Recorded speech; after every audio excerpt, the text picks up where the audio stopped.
They replaced me with someone cheaper. 6 months later, the whole department collapsed. Before we begin, let me ask you something personal. Have you ever walked into a meeting and felt the room shift before anyone said a word? Not because of the agenda, not because of what you'd done wrong, but because somehow deep down you already knew you were about to be replaced. And not for someone better, just someone cheaper. It was March in Toronto, the kind of gray that never quite lifts from the skyline. My boots scraped against the lobby tile like I'd done every morning for the last 11 years.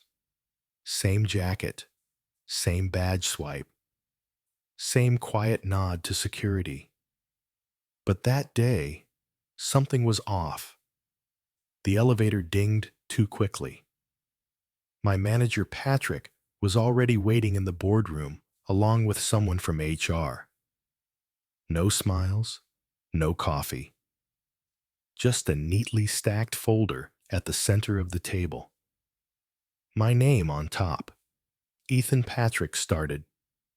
We appreciate your contributions, but the company's moving in a new direction. I didn't say anything, didn't blink. I just stared at the blue folder, like it might blink first. He went on about cost restructuring, streamlining leadership. HR chimed in with phrases like generous severance and professional transition. They weren't firing me for underperformance.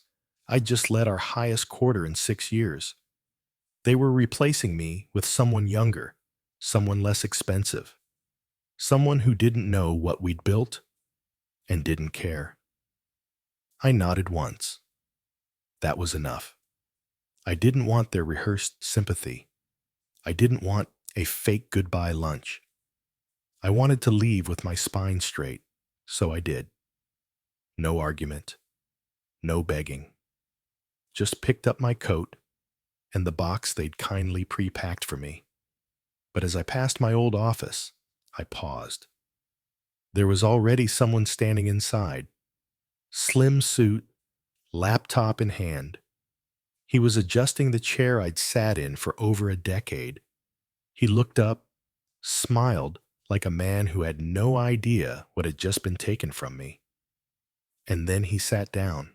I walked past the glass, heart steady but chest burning. Out on the sidewalk, the cold bit into my face. It wasn't just winter. It was insult. 11 years. And I was a budget line. I didn't take the train home. I needed the air. So I walked. Block by block, the city blurred past, people rushing car horns, slush at my boots. But my mind was stuck on one thing, how quickly they'd moved on. How easily. Back at my apartment, I set the box on the kitchen table. Inside were years of effort reduced to trinkets, my old desk photo with Maya and Liam, the team trophy from our 2019 sales retreat, and a coffee mug with my name, chipped at the rim. It hit harder than I expected. Not the job, the silence. Maya called that evening. My daughter. She's in her second year at UBC, full of opinions and unfiltered truth. You okay, Dad? I told her the truth. I'm fine. Just disappointed. She paused. You always said loyalty matters. Do you still believe that?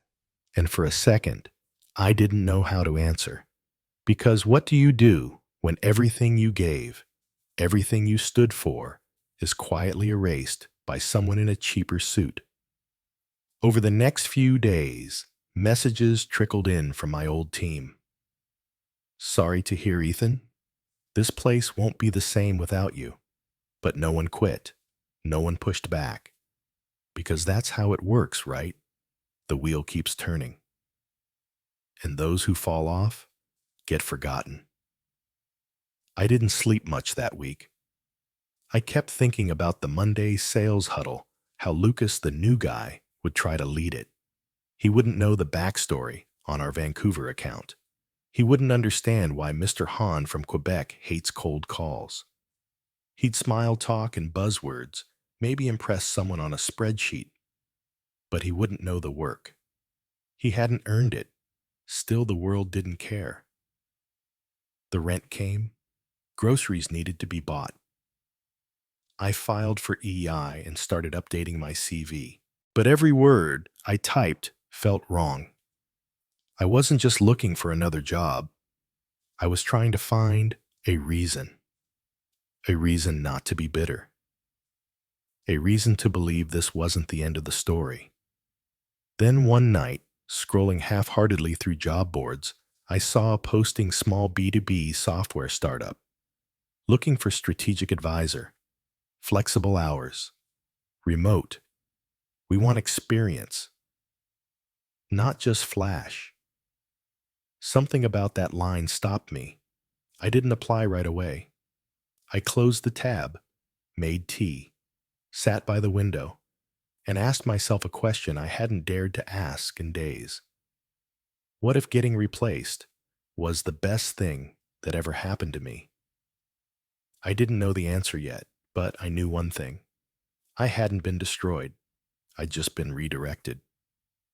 And if you've ever been told you're replaceable by someone who never understood your value, then maybe this story isn't just mine.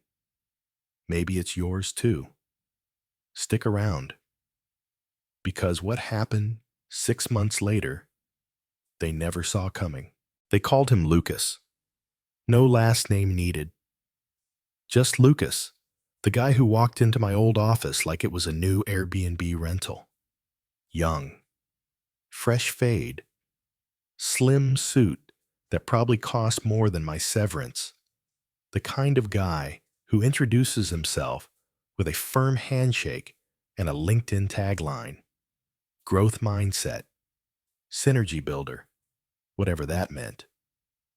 I didn't hate him, not yet, but I did resent how easily he fit into a seat I had spent years earning. 3 weeks after I left, I got a message from Danielle, my former assistant. Hey, just a heads up, Lucas is changing a lot of stuff.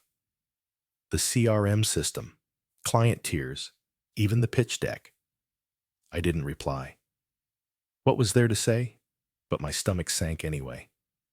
See, there's something no one tells you about being replaced. It's not the exit that stings. It's the watching. Watching someone fumble through what you once made look effortless. Watching the seams tear in a system you quietly held together. Watching a stranger repaint the walls of your life in colors that don't match.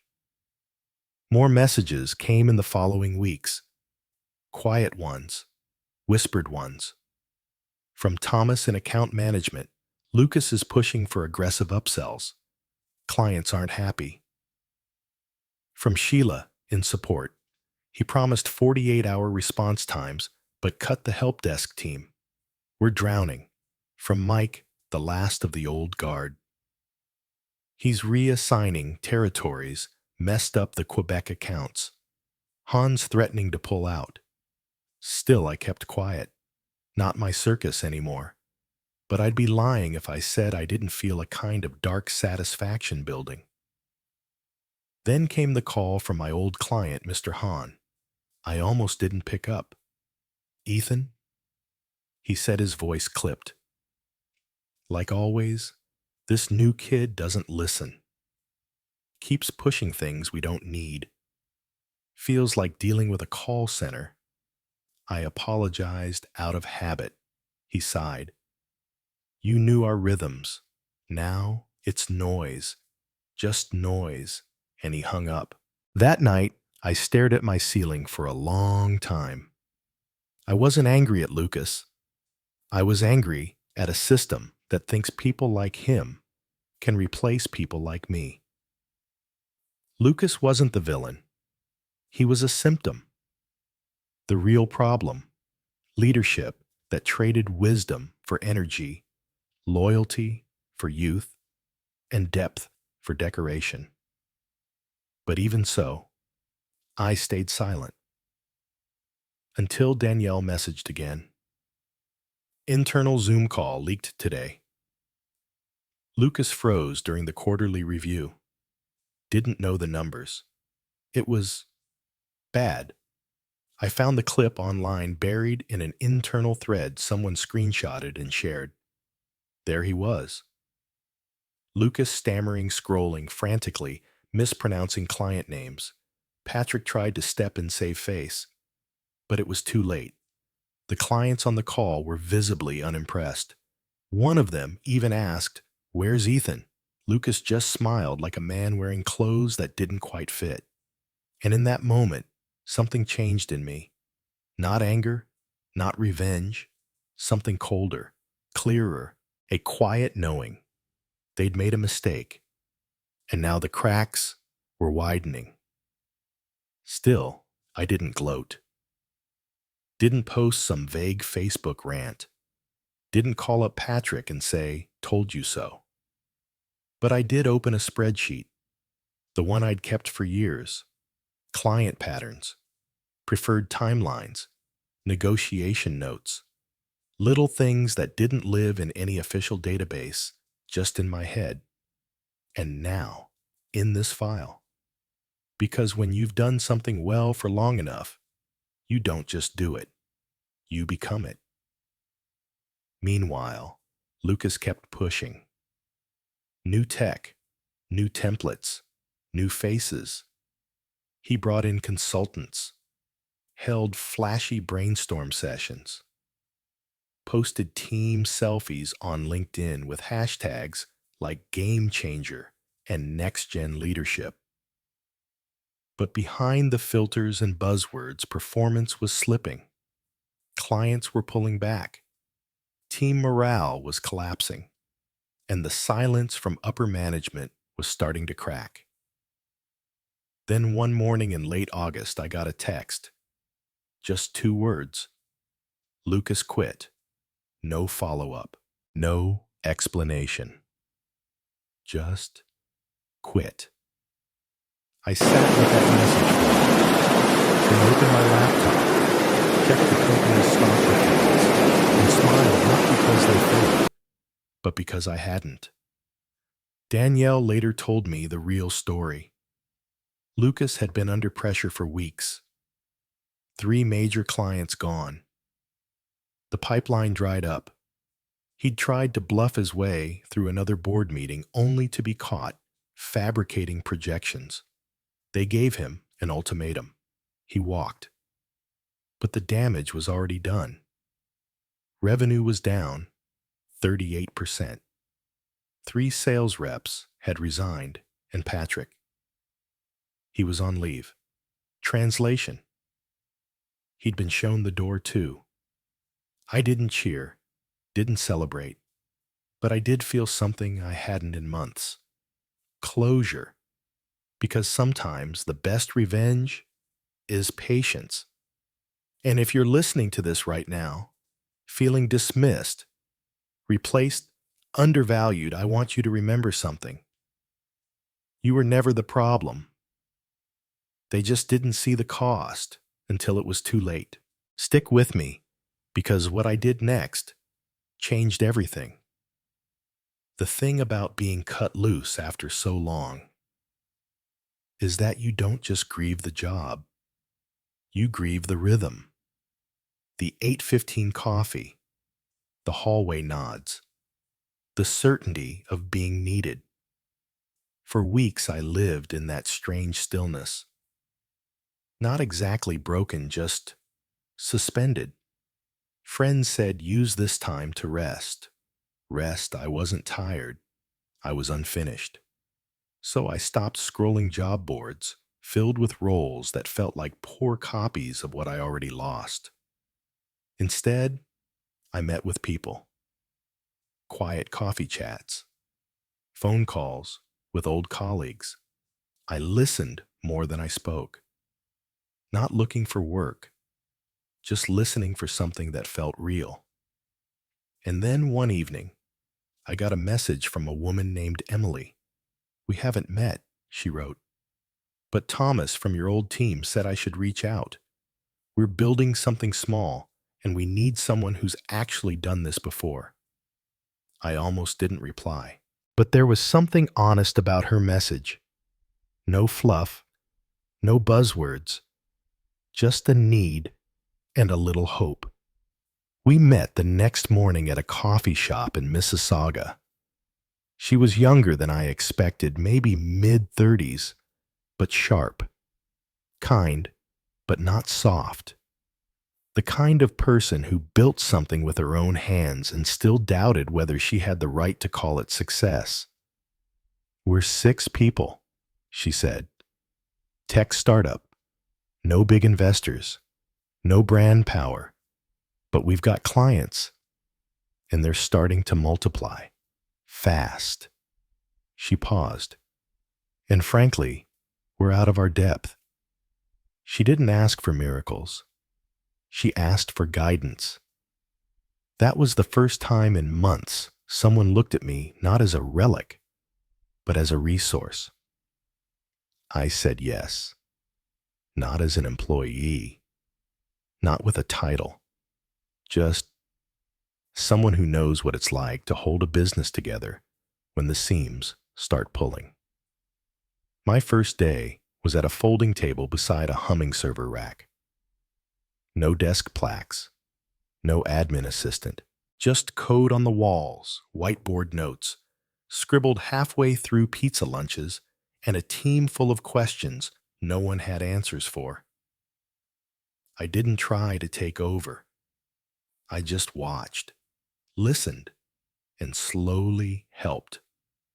I rewrote their sales flow, taught them the difference between price and value, showed them how to read a client's hesitation before it landed as rejection. We didn't grow fast, but we grew real. A few weeks in, Emily asked me, "Why are you helping us? You could be making 6 figures somewhere else." I looked at her, half smiling. I'm not here for the money. I'm here because I believe in building something that lasts. And then it started happening. Calls from old clients, ones who had quietly drifted when I left my previous job. They weren't looking for a flashy pitch or a discount. They were looking for someone who remembered. "Mr. Hahn again. Ethan, I heard you're advising now. Can we talk?" We met over lunch. No pressure. But at the end of the meal, he said, "I want to move my business to you. Not because your offer is cheaper, because I trust you." Trust. That word hit harder than any promotion I'd ever received. Over the next month, 2 more clients followed, then 4. Some came quietly. Others came with contracts already signed, just waiting for my signature. I didn't poach. I didn't chase. They came because Lucas didn't understand them, and they remembered who did. We moved offices. Nothing grand, just something with real desks and a small kitchenette. I got my own corner, not an office, just space. And on the wall, Emily hung a note. "Legacy is built in silence." She said she got it from something I said in passing. I didn't even remember saying it, but I liked that she did. Then one morning, I opened my inbox and froze.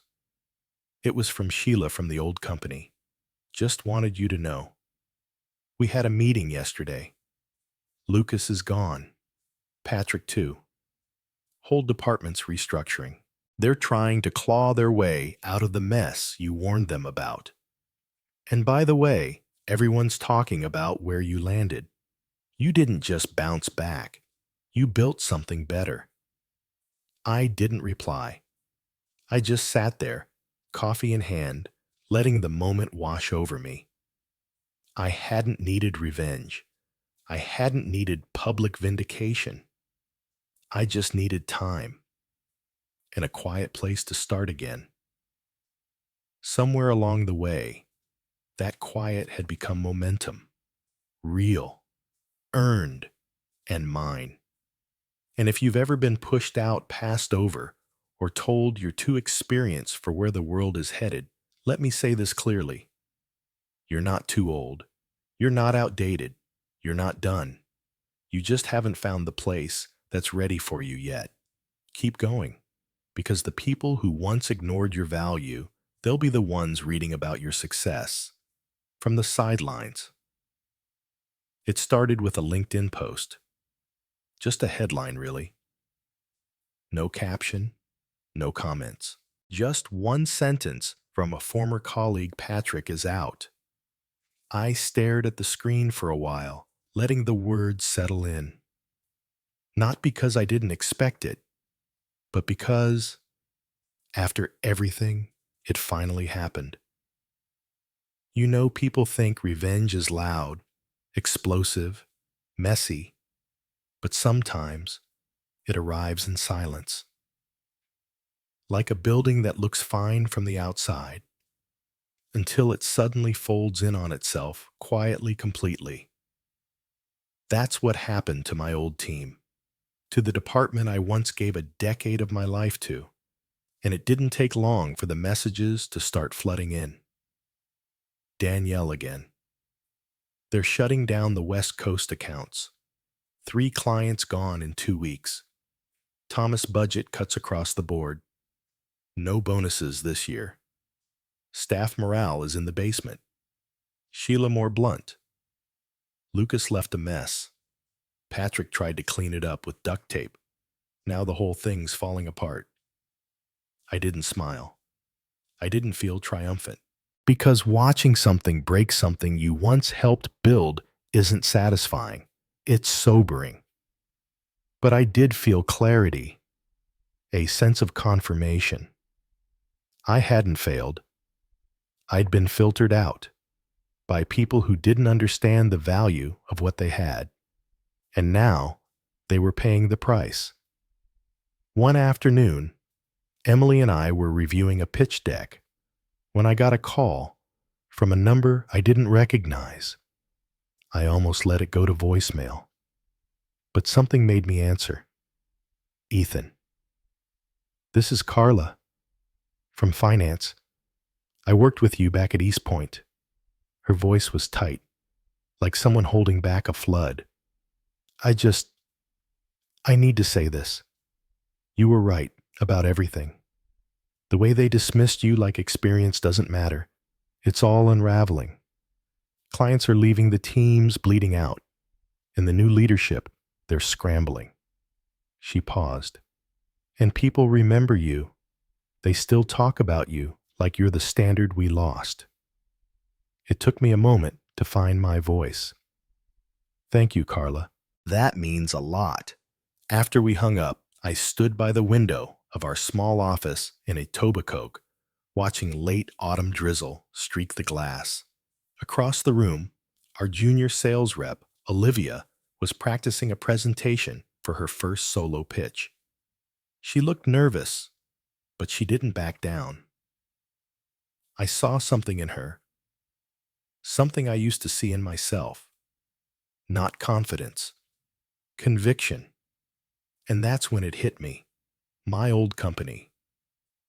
It wasn't collapsing just because they lost me. It was collapsing because they forgot how to build leaders from the inside.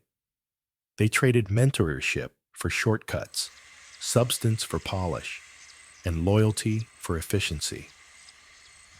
The next week, we got a call from Altasys, a massive account.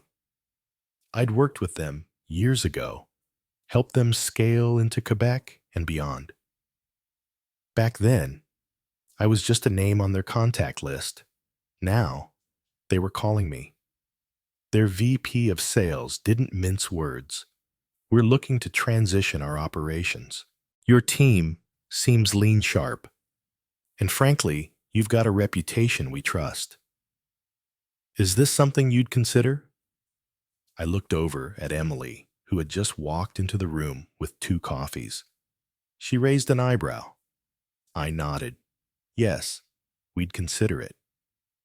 That contract tripled our revenue in 1 quarter. It didn't just validate what we were building, it cemented it. After we signed the deal, I took the team out to dinner. Nothing fancy, just burgers and beer at a pub down the street. Halfway through, Olivia asked Ethan, "Do you ever think about going back to your old job?" If they asked, I shook my head before she even finished the question. No, because they didn't just replace me, they erased me. And you don't go back to a place that tried to forget you. Later that night, I opened my laptop out of curiosity and searched for East Point's job listings. There it was, my old position, open, again, but now rebranded. New title, new expectations, lower salary. They weren't learning, they were looping, trying to fix a leak by repainting the walls. I closed the tab. The next day, while reviewing onboarding paperwork for 2 new hires, Emily walked over with a knowing smile. "You built something they never could," she said. "Not because you had the best ideas, but because you listened. You remembered. You cared." That stuck with me, because caring isn't a strategy, it's a decision, one that costs nothing but means everything. So no, I didn't cheer when East Point stumbled, but I did feel a quiet peace, because in the end, I wasn't the one who failed them. They failed themselves, and if you've ever been told you're replaceable, let me offer this.